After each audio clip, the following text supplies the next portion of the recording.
Film3, like that, you came up with the concept that the word Film3 is yours. Is that right?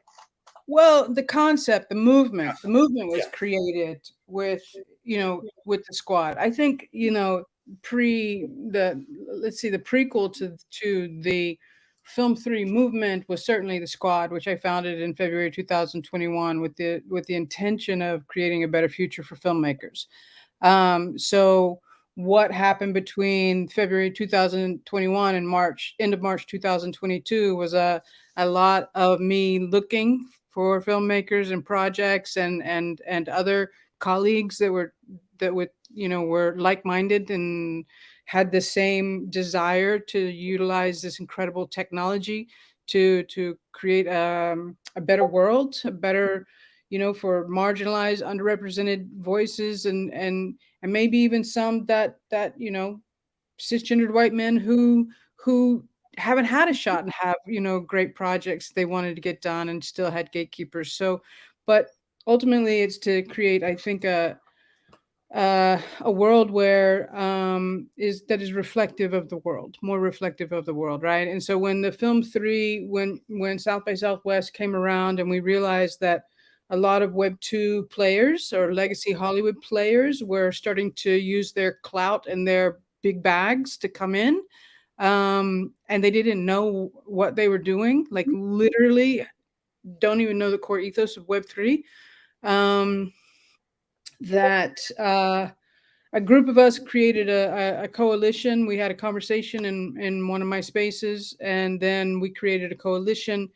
And then a guy named Tasafila actually said, "Why don't we call it Film3?" And that was between a conversation between me and my now business partner Julian Flores. And we said yes. And then I would say the movement, the Film3 movement, absolutely the squad is responsible for. And but a lot of those people that I'm even talking about who are in the council are squad. It's a community. We're not a project, we're a brand. So people like Mihai from Beam and Nick Sadler and Phil McKenzie from First Flights Pro and Miguel Faust from Calladita, a lot of different, these guys were a part of that initial, like, yes, we need to get under the same or on the same page here. Yeah. And but I could keep talking about it. I mean, yes, I would say the big push and the strategic thing, I would say, comes back to me. What's your plan for moving forward with the Film3, like the squad? Like what is the whole goal? Like you said, it's a brand, like, or is it just kind of like you guys are there to help each other make each other's projects and stuff, or what's sort of the idea behind that? It's funny that you say that, because if you want to go back and listen to yesterday's Twitter space, it's exactly what this is: Film3 Next Steps. So it's pretty it's a historic space, quite frankly. It's I've done, coming next week, I think we're doing our 250th space in 19 months. And because I started the squad with one room a week on Clubhouse, and then I switched over to Twitter, and it was still one room a week. And what we did just historically was seek out filmmakers, seek out people that were in the Web3 world, just to find like-minded friends. And that took a long time. It wasn't until I found David Bianchi in April with his I Can't Breathe Spinema film that he had minted, that we really sort of started to be able to dig our teeth into the limitations for filmmakers and what this could be, how it could be an innovative pathway. I knew it could be, I just hadn't really seen it. And at that point, I realized, by spotlighting so many other filmmakers and then just trying to like wrap our head around the tech and like the limitations and how we could push those things forward for each other. Ultimately, I ended up, still weekly, we were amplifying other filmmakers and finding them and building the tribe. But I ended up shooting Red Flags, and in January, I dropped that as a case study, as a one-of-one piece of fine art. And but coincidentally, Julie Pacino had come onto the scene, and I had we'd had a couple conversations with some I think projects that are no longer around now that we're in a bear market. And they had these kind of strategies to use NFTs to fund their films, and none of them really felt right until Julie and she came. And you can't listen to it now, but I have the recording of that January interview with her that we did. And it was like I kept saying, oh my god, this is the first time I understand how we can truly utilize this to fund. So I'm just going to say, then Miguel Faust came in. He's actually, both of them actually shooting their films right now. Both of them were funded through NFT strategies, feature films. They're Mm-hmm. both in production. So they're fantastic case studies for us. Oh, yeah. However, things have changed, and we're in a build market. Mm-hmm. I like that. And and so you're not, to be able to try to fund something is, I think, a little more challenging. um the Film 3 ecosystem, full of filmmakers and film aficionados and things like that, is still very small. Right. um and that's part of why we're doing the Film 3 summit in Los Angeles in 3 weeks, because part of what we do is, our core ethos has been onboarding. So to your question, what's next? What are the next steps? Well, when we realized that Film 3 was a movement, very much like, that this is a historic moment, very much like the French New Wave, very much like 1969 American Zoetrope, when they created their coalition, Coppola and Lucas and Spielberg and the rest of those guys, and and and even Sundance. Like, all of these have been very significant movements, and this technology has created for us the next wave of cinema. And so we feel like Film 3 is the next wave of cinema.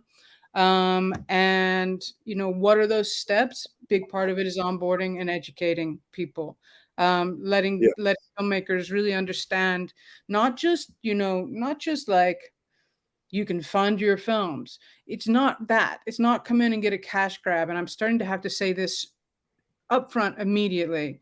Do not think this is Kickstarter, where you can come in and cash grab with a bunch of people and then walk away and go make your film and never talk to them again after you, I don't know, give them a commemorative plate or something. Um, you know, Yeah. this, Yeah. A lot. yeah, right. This is creator-led communities, and what is so powerful about that is that, um one is that this is your squad. These are the people that are not only helping you. Let's say you drop an NFT or some sort of utility token for them, like the squad. We just dropped one after 18 months. I built for 18 months 24/7 without asking for anything. Now Yeah. we drop the squad member pass for two reasons. One, I can no longer do this by myself. I need to be able to have some operations. I need someone in Discord. I need some, you know what I mean? Like, at some 100%. point scale, Yeah. you need a team. And second, again, creator-led communities. The important thing here is they believe in you. So, for, like, let's say Julie Pacino as a great example with Keepers of the Inn. Keepers is a brand, right? I Live Here Now is the film.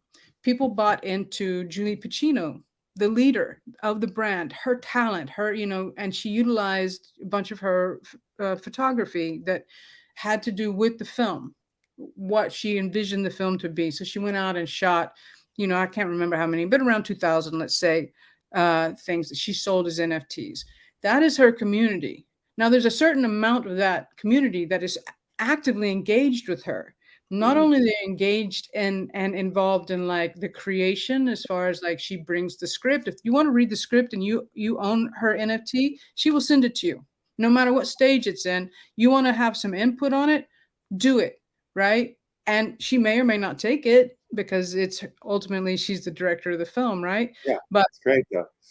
but still that involvement right there, then those people in turn are not only excited about, just being able to be involved in the process and the experience, then they become your amplifiers. They are your marketing hub. They are Right. out there talking about their community. So suddenly you don't just have your tribe and someone you're sending a commemorative plate to for, picking up your NFT. Yeah.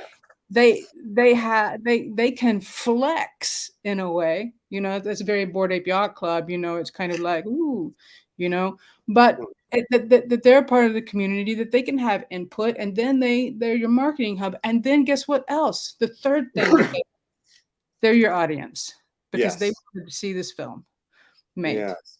How do you push the narrative of Film 3 to people that have never heard of the blockchain before, or haven't really given it much, time to look into it? Well, the I dropped the hashtag Film3 on March 20th in Okay. 2002 on Twitter. That was the first time that we dropped that for the movement. On the 23rd, we had a space about it because it had been the week before that we realized we needed to Oh do something, because these big Web 2 players were coming in. And so 6 weeks later, I tell this story to everyone because it blew my mind. 6 weeks later, at the Cannes Film Festival, where I was already scheduled to be on two panels to talk about NFTs, films, yeah. NFTs. Someone wrote me and said, "Hey, can you come talk on our Film 3 panel?" And I was like, "What?"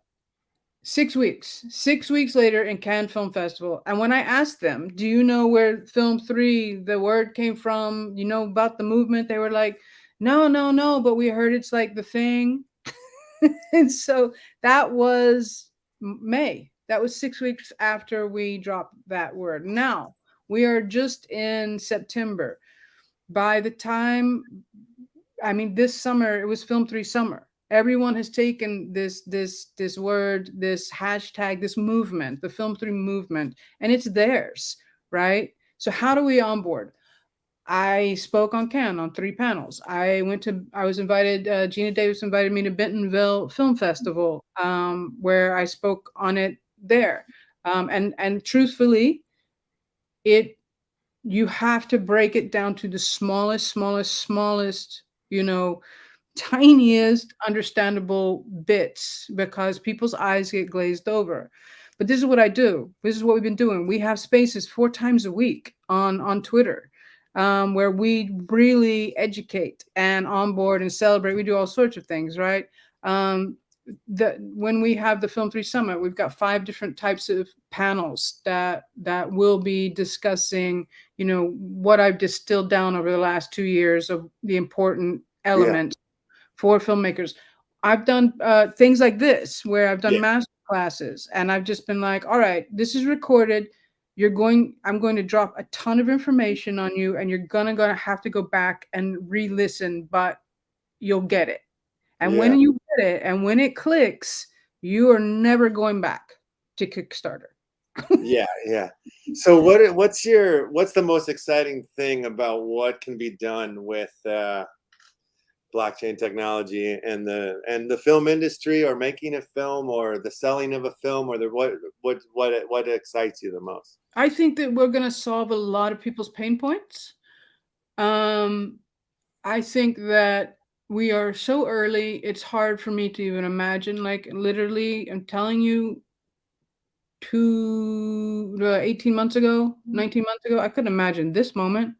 I couldn't imagine a whole movement that that is really an activism kind of thing, creating a new pathway. But I would say for me, this moment, and I think it's this moment in history. What makes this so very different has a lot to do with ownership of your own IP and dignity. And I'm going to give my friend Tony Tai a shout out for this word dignity, because she was the one that made me realize she's like, it's about dignity. It's about you not having to go to a gatekeeper and ask to make your film so that they will release it to an audience.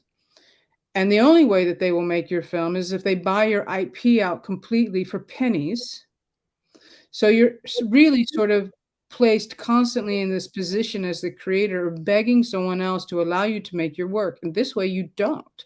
And so you make your film with your community, with your dignity intact, and you own your IP. And then you can choose whether you want to do a Web3, a purely Web3 distribution situation, and those models are being built right now, or you can do a hybrid, because we talk about Film 3 as a movement, as a core, as an ethos, as an idea that we are desiring to achieve, right? I think it's the same with Web3. Web3 is not fully arrived yet. Film 3 is not fully arrived yet, but Yeah.